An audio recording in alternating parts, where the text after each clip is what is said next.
네, 지난 시간에 우리는 공소장 변경의 의, 공소장 변경의 의의와 공소장 변경의 한계에 대해서 살펴보았습니다. 공소장 변경의 한계는 결국 공소사실의 동일성이 인정되느냐의 여부인데요. 이 공소사실의 동일성의 의미에 대해서 어느 정도 변경하려는 공소사실이 본래 공소사실과 부합해야 공소사실의 동일성이 인정될 것이냐에 대해서 판례와 다수설은 기본적 사실 동일설이라는 걸 취하고 있다고 했습니다. 그래서 기본적 사실 동일설의 내용에 대해서 지난번에 판례를 통해서 간단하게 확인해 봤습니다. 계속해서 공소장 변경의 한계로서 공소사실의 동일성에 대한 판례들을 살펴보기로 하겠습니다. 네, 87년에 선고된 8호도 897 판결을 보시면 1596입니다. 공소사실의 동일성은 기본적 사실관계가 동일하면 된다 해서 기본적 사실 동일설을 취하고 있는 것을 볼 수 있는데요. 구체적으로 이 사건에서는 어떤 공소사실과 어떤 공소사실의 동일성이 문제가 되었느냐 하면 1597에 제가 파란색 형광펜으로 칠해 놓은 협박죄의 공소사실과 연두색으로 칠해 놓은 범인 도피의 공소사실이 동일하냐 아니냐가 쟁점이 되었습니다. 그래서 협박죄와 범인 도피죄로 구속요건을 달리하는데요. 과연 공소사실의 동일성이 인정되는지 한번 살펴보겠습니다. 파란색 형광펜으로 줄친 부분을 보시면 피고인이 공소의 1에 원심파시와 같은 절도범행을 신고하고 경찰에서 참고인 진술을 한 공소의 2에 대하여 공소의 1을 갑이라고 한다면 갑의 절도범행을 신고하고 참고인 진술을 한 을에 대하여 차회 조사 시에는 위 진술 내용을 번복해서 갑이 을이 목격한 범인이 아니라고 허위 진술을 하여 달라고 요구하면서 이에 불응하면 을에게 어떤 위해를 가할 듯한 태세를 보여 외폭해하여 겁을 먹게 해서 동인을 협박하였다는 것이 협박죄의 공소사실이죠. 이에 대해서 연두색 형광펜으로 칠한 부분을 보면 피고인이 위와 같은 내용으로 진술할 것을 강요하여 이에 겁을 먹은 을로 하여금 공소의 을로 하여금 제2회 참고인 진술을 함에 있어서 전회에 갑이 공소의 일을 갑이라고 하면요. 갑이 절도범인이라고 진술한 것은 잘못된 진술이고 갑은 을이 목격한 범인이 아니라고 허위로 진술케 함으로써 그 시경 경찰에 검거되어 신병이 확보된 채 조사를 받고 있던 갑을 증거 불충분으로 풀려나게 하여 성환, 평택, 이하 미상 등지로 약 65일간 도피하였다는 범인 도피죄 공소사실은 어떻습니까? 피고인이 허위 진술을 하도록 을을 강요 협박하였다는 기본적 사실관계가 동일하다고 봤습니다. 그래서 공소사실의 동일성이 인정된다고 한 판시입니다. 사례죠. 그래서 A와 A-의 공소사실의 동일성을 인정했던 판례입니다. 네, 공소사실의 동일성, 기본적 사실 동일설, 그 기초가 되는 사회적 사실관계가 기본적인 점에서 동일하다는 것의 의미를 구체화하고 있으니까요. 점점 이런 판례를 공부하시면서 기본적 사실 동일설의 의미에 대해서 좀 더 이해가 되어야 이해를 깊이 해야 되겠습니다. 그 아래에 나오는 1598 부분과 1599, 1600, 1601 부분은요. 그와 같은 피고인의 행위 또 을의 행위가 범인 도피에 해당할 수 있느냐가 문제가 될 수 있지 않습니까? 그래서 형법 강론에서 다루는 범인 도피죄에 해당하는지 여부에 대한 판례입니다. 그래서 형법 강론 범인 도피를 공부하시면서 참조하시면 좋겠습니다. 다음으로 공소사실의 동일성을 얘기하면서 저희가 이제 규범적 요소라는 것을 고려하게 됩니다. 그래서 공소사실의 동일성을 판단함에 있어서 예를 들어서 A와 A-가 돼서 공소사실의 동일성이 인정될 것이냐 아니면 B가 돼서 B라고 인정이 되어서 A와의 공소사실의 동일성이 인정되지 않느냐. 앞으로 제가 강의에서 공소사실의 동일성이 공소사실의 동일성이 인정되는 경우에는 A와 A- 이런 식으로 표현을 하고요.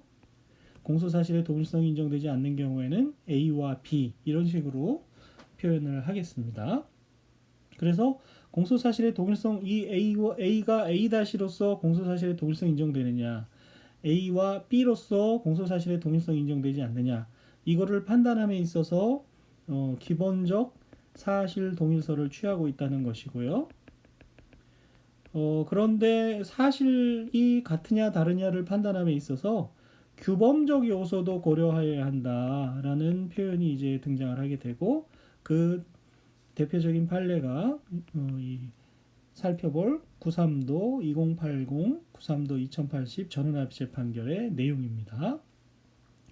왜 그런 문제가 등장을 하고 규범적 요소라는 게 어떤 의미를 갖는 것인지 아래에 사안의 공소사실 비교부터 살펴보도록 하겠습니다. 사안의 공소사실을 비교해 보면요, 이미 유죄로 확정된 작물 취득죄 범죄 사실, 우리의 논의에 의하면 이 부분을 A라고 할 수 있겠습니다. 이 A의 범죄 사실과 이번에 문제가 된 강도상해죄 공소사실, 이것이 A-에 해당하느냐, 동일성이 인정되는 또는 동일성이 인정되지 않는 B에 해당하느냐가 문제가 된 것입니다. 그래서 유죄로 확정된 A의 범죄 사실을 보면 피고인이 공동피고인 1, 2와 공모하여 92년 9월 24일 02시경 서울 서초구 방배동에 있는 공중전화 박스 옆에서 공소의 1 등이 다른 사람들이 전날 23일 23시 40분경 구로구 구로동 노상에서 피해자로부터 강취한 피해자 소유의 국민카드 한 장을 작물인정을 알면서도 교부받아 취득하였다는 것이 A의 범죄 사실입니다. 그 전날 강취한 피해자 소유의 신용카드 한 장을 작물인 줄 알면서 교부받아서 취득하였다는 작물 취득죄의 범죄 사실입니다. 이에 대해서 이번에 문제가 된 강도상해죄 공소사실은 피고인이 공동피고인 1, 2, 공소의 1, 앞서 공소의 1, 또 원심 공동피고인 및 공소의 2 다른 사람들이 더 등장했는데요. 합동해서 9월 23일 23시 40분경 서울 구로구 구로동 번지불상 앞길에서 피고인과 공동피고인 2, 원심 공동피고인은 망을 보고 공동피고인 1, 공소의 1, 2는 술에 취하여 졸고 있던 피해자에게 다가가 주먹과 발로 피해자의 얼굴 및 몸통 부위를 수에 때리고 피해자의 반항을 억압한 후 피해자의 상하의 호주머니에서 피해자 소유의 국민카드 2매, 비시카드 2매, 현금 6만원, 주민등록증이 들어있는 지갑 2개를 꺼내어가 이를 강취하고 그로 인하여 피해자에게 치료일수 미상의 안면부 타박상을 입혔다는 것입니다. 그래서 공소사실의 핵심을 얘기하면 유죄로 확정된 작물취득죄 범죄 사실은 다른 사람이 강취한 작물을 취득하였다는 것이고, 이번에 문제된 강도상해죄 공소사실은 작물을 취득한 것이 아니라 직접 강도행위에 가담을 해서 강취했다는 것이지요. 그래서 이 왼쪽에 있는 작물취득죄 범죄 사실과 이 사건 강도상해죄 공소사실의 동일성이 인정된다면 공소사실의 동일성이 미치는 범위 내에서 판결의 효력도 미치기 때문에 지금 작물취득죄의 범죄 사실은 유죄로 확정됐기 때문에 공소사실의 동일성이 인정된다면 이 사건 강도상해죄 공소사실에 대해서도 판결의 효력이 미쳐서 이 사건 강도상해죄는 면소 판결을 받게 되는 것입니다. 확정 판결이 있는 것이니까요. 판결의 효력이 미쳐서, 그러니까 강도상해를 저지른 사람을 작물취득죄로 가볍게 처벌하고 강도상해죄로 처벌할 수 없게 되는 그런 문제가 생기는 것이고, 만약에 공소사실이 다르다면 작물취득죄 범죄 사실에 대한 확정 판결의 효력이 이 사건 강도상해죄 공소사실에 대해서 미치지 않기 때문에 이 사건 강도상해죄에 대해서 별도로 처벌할 수 있게 되는 것입니다. 그래서 이 공소사실의 동일성이 인정되느냐 아니냐에 따라서 피고인을 강도상해죄로 다시 처벌할 수 있느냐 없느냐가 문제가 된 것이죠. 그런 면에서 규범적인 요소가 개입이 됐다고 보는 것입니다. 네, 규범적 요소가 개입이 됐다고 보는 것이지요. 어떤 점에서 문제가 됐는지는 여러분들이 문제점은 인식했으리라고 봅니다. 이에 대해서 다수견과 소수견의 견해가 갈렸는데요.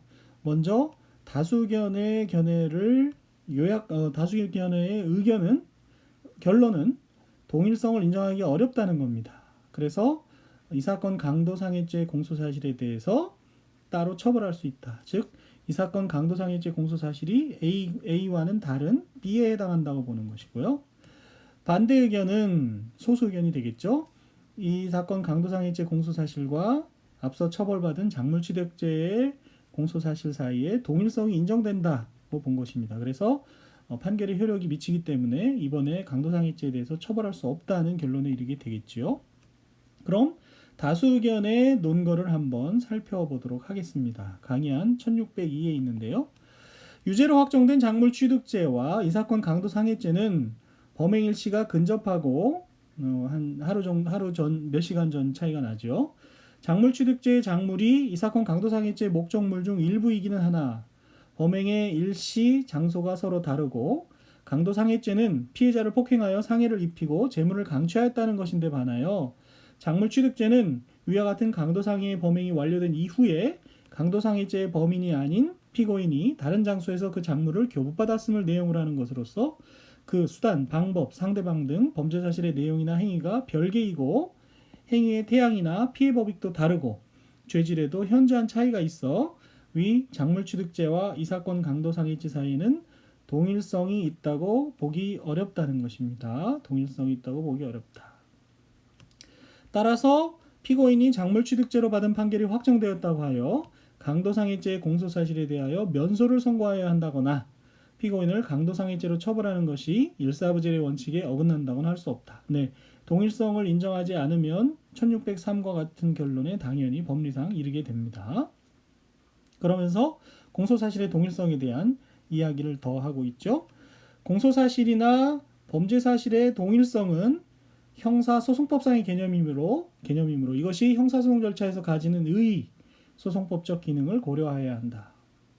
따라서 두 죄의 기본적 사실관계가 동일한가의 여부는 그 규범적 요소를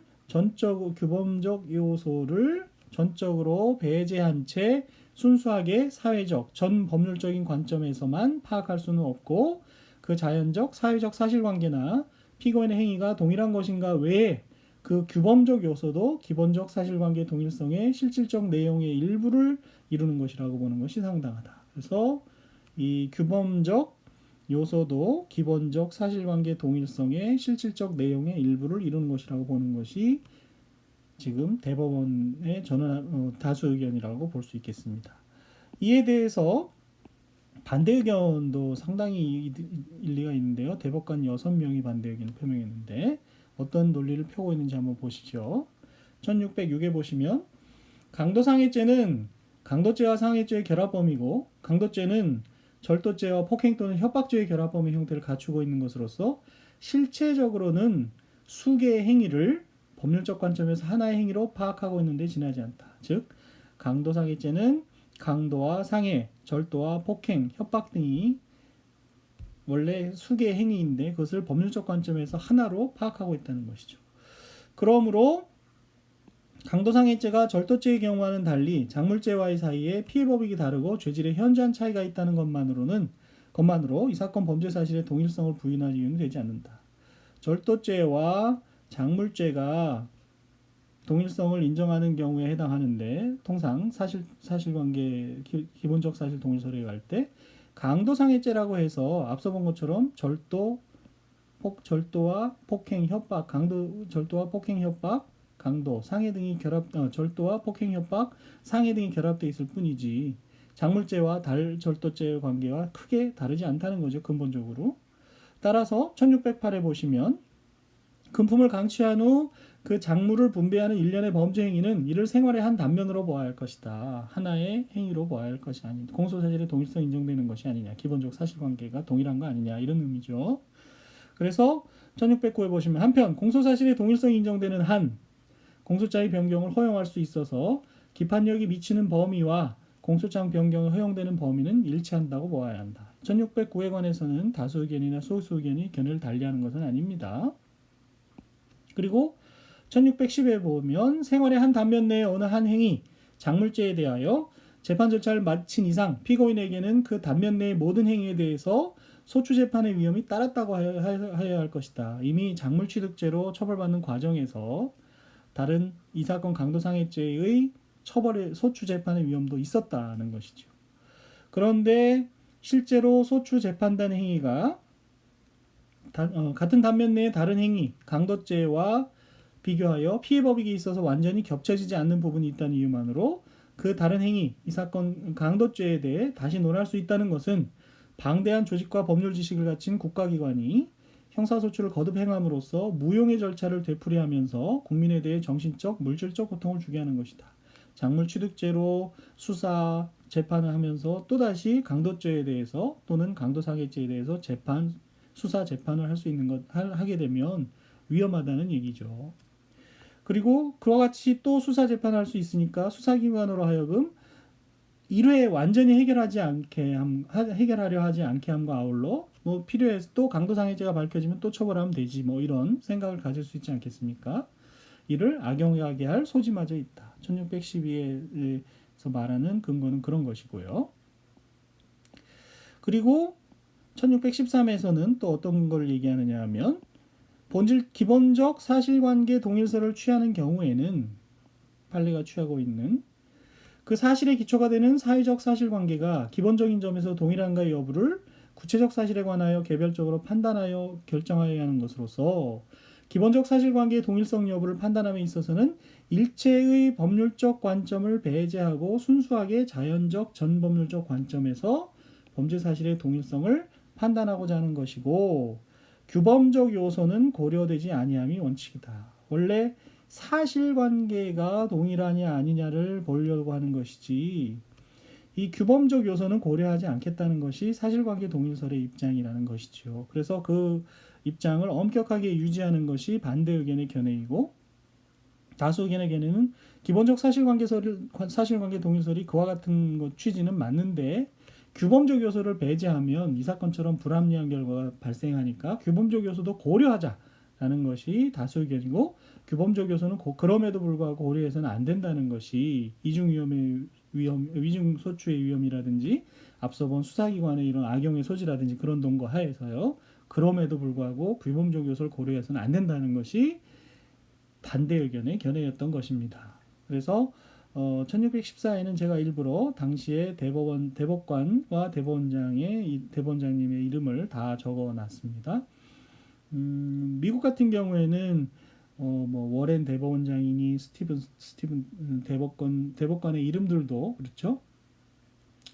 루스 베이더 긴즈버그 대법관 이런 식으로 저희가 대법관의 이름을 아는 경우가 많은데 사실 저희 나라의 대법관의 이름을 아는 경우가 많지 않아서 최근에는 좀 다른 견해가 다른 경향이 있습니다만은 일부러 제가 1614에다가 대법원장과 대법관의 성함을 거기다가 적어 보았습니다.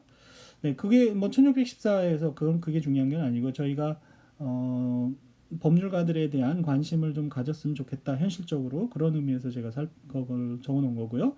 그보다 이 판례에서 얘기하고자 하는 논점 다수 의견과 소수 의견의 근본적인 차이점이 규범적 요소를 고려할 것이냐 말 것이냐의 문제에 있다는 것. 그와 같은 이유가 생긴 이유는 기본적 사실 동일설이 원래는 규범적 요소를 고려하지 않겠다는 거거든요. 법률적 관점을 배제하고. 근데 그와 같은 기본적 사실 동일설을 그대로 유지할 경우에 다수 의견에서 이 사건에서 우려하는 바와 같이 작물취득죄로 가볍게 처벌받은 사람을 강도상해죄로 처벌받을 수 없게 되는 결론에 이르게 된다는 것이죠. 그럼에도 불구하고 소수 의견은 기본적 사실 동일설을 취하는 한 그것은 어쩔 수 없는 결론이고 그에 대해서 이중이용 금지의 원칙이라든지 수사기관의 악용 여부 등을 고려할 때 그 견해를 그대로 가야 한다는 것이 6명 대법관의 의견이었고 나머지 다수 대법관의 의견은 그렇다면 규범적 요소를 전혀 배제하고 할 수는 없다. 고려해야 한다는 것이고요. 이와 같은 대법원 판결의 논의는 현재까지 계속 이어지면서 다수 의견이 관철이 되어 있고요. 다만 제가 그 밑에다가 규범적 요소라는 것이 무엇인지에 이런 것들을 좀 이해하는 데 도움이 되도록 규범이란 것이 무엇이냐, 그리고 그와 같은 규범적 요소를 고려해서 2010도 3950 판결 같은 경우 어떤 결론을 내리고 있는지 참고 삼아 보시라고 그렇게 적어 놨고요. 한편 숙명여자대학교 법과대학 교수님이셨다가 지금은 정년퇴임하신 걸로 제가 알고 있는 김철 교수님이 법과 혁명이라는 또 재미있는 책을 쓰셨거든요. 그 내용에 보면 우리가 공부하면서 알게 되는 당위와 존재의 문제, 아마 독일어에서 나온 그 구별일 텐데요. 이 당위와 존재의 문제, 당위는 저는 여기서는 규범적 요소의 하나로, 규범적 요소의 대표적인 것으로 보는 거고, 존재는 사실의 대표적인 영역 아니겠습니까? 그래서 이 규범적 요소와 사실적 요소를 구별해 오는 것이 어떤 의미가 있는지를 보는데 흥미로운 글을 제가 거기 실어놨습니다. 그래서 시간을 내셔서 한번 참조해서 보시면 좋겠습니다. 이 지금까지 소개한 이 판결은 제가 시간을 많이 들여서 소개하기도 했지만 또 형사소송법에서 공소장 변경을 이해하는 데 큰 도움이 되면서 한편 당위와 존재의 문제, 규범과 사실의 문제, 법률 문제와 뭐 사실의 문제 이런 걸 구별하는 데서도 큰 좋은 공부 자료가 되니까 충실하게 익혀주시기 바랍니다. 이하에서는 계속 이런 판례의 취지를 살펴보게 됩니다. 네. 그래서 아래 나오는 2007년 선고된 2005도 10233 판결의 판시사항을 보더라도 1615 보시면 공소사실이나 범죄사실의 동일성 여부는 사실의 동일성이 갖는 법률적 기능을 염두에 두고 피고인의 행위와 그 사회적인 사실관계를 기본으로 하되, 기본적 사실 동일성을 기본으로 하되 그 규범적 요소도 고려하여 판단해야 한다라는 말들이 이제 등장을 하게 되는 것입니다. 1616에서는 유죄 판결이 확정된 폭행죄 A의 범죄 사실과 이 사건 공소사실 중에서 공동 공갈 미수, 공동감금에 의한 각폭력 행위 등 처벌에 관한 법률 위반, 업무방해죄의 공소사실이 A와 A-의 관계에 있어서 기본적 공소사실이 동일하고 그 판결의 효력이 이 사건 공소사실 중 A- 부분에도 미친다고 했던 그런 사안입니다. 네, 판례를 가볍게 읽어보시고 넘어가면 되겠습니다. 그보다는 그 밑에 이어지는 부분에 판결의 기판력이 확장되는 경우에 대한 중요한 법리가 또 나옵니다. 형법 제40조 소정의 상상적 경합의 경우, 경합관계의 경우, 형법 총론에서 저희가 상상적 경합 배운 바 있잖아요. 그중 일죄에 대한 확정 판결의 기판력은 다른 죄에 대하여도 미치는 것이 원칙입니다. 왜냐하면 하나의 행위가 수개의 죄에 해당하는 것이고 그 경우에는 판결의 효력이 일죄에 대해서 미치는 것이 나머지 범죄에도 미치게 되는 것입니다. 그래서 나중에 기판력이 미치는 범위에서 다시 한번 살펴보겠습니다만 상상적 경합의 경우에는 수개의 죄에 해당하지만 하나의 행위로 인한 것이기 때문에 그중 상상적 경합범 중 일죄에 대해서 기판력이 민정이 되면 다른 범죄에 대해서 기판력이 미친다는 것을 여기서 알고 넘어가시면 되겠고요. 1619와 1620의 경우는 형법 강론적인 지식으로서요. 상상적 경합에서 한 개의 행위라는 것은 법적 평가를 떠나서 사회관념상 행위가 하나의 사물자연의 상태로서 한 개로서 평가되는 것을 의미한다는 것이고 이 사건에서 문제된 업무방해죄와 그리고 명예훼손죄는 모두 하나의 행위가 상상적 경합에 해당하는 경우에 대해서 해당하는 사례를 소개하고 있는 것이니까요. 이 부분도 역시 판례를 읽고 넘어가시면 되겠습니다. 오늘은 여기까지 공소사실의 동일성을 점점 저희가 구체화하고 있는 것입니다. 이 수업에서. 그래서 지난 시간과 이번 시간에서 이야기하고 있는 공소사실의 동일성을 어떻게 판단하는지 기본적 사실 동일설, 그리고 대법원 판례가 어떤 경위로 기본적 사실 동일설에다가 규범적 요소를 고려해서 판단하게 되었는지, 그리고 그와 같이 지금은 규범적 요소를 고려해서 기본적 사실 동일설에 기반을 하지만 규범적 요소도 고려해서 판단해야 한다는 것이 뭐 너무나 확립된 법리가 되었습니다만은 그런 규범적 요소를 고려하는 것이 어떤 단점이 있는 것인지는 아까 봤던 대법원 전원합의체 판결의 반대 의견에서 볼 수 있는 것이잖아요. 그래서 그런 점도 같이 공부를 하시고 또 아까 봤던 존재와 당위와 존재의 문제, 규범과 사실의 문제에 대한 구별 이런 것들도 염두에 두셔야 됩니다. 그래야 명예훼손죄를 이해한다든지 나머지 또 법을 이해하는 데 있어서 많은 도움이 되리라고 생각이 됩니다. 오늘은 이 정도로 공소사실의 동일성을 판단하는 것에 대해서 보고 다음 시간부터 다시 여러 판례를 보면서 공소장 변경에 대한 나머지 논점에 대해서 공부해 보도록 하겠습니다. 네, 여러분 수고하셨습니다.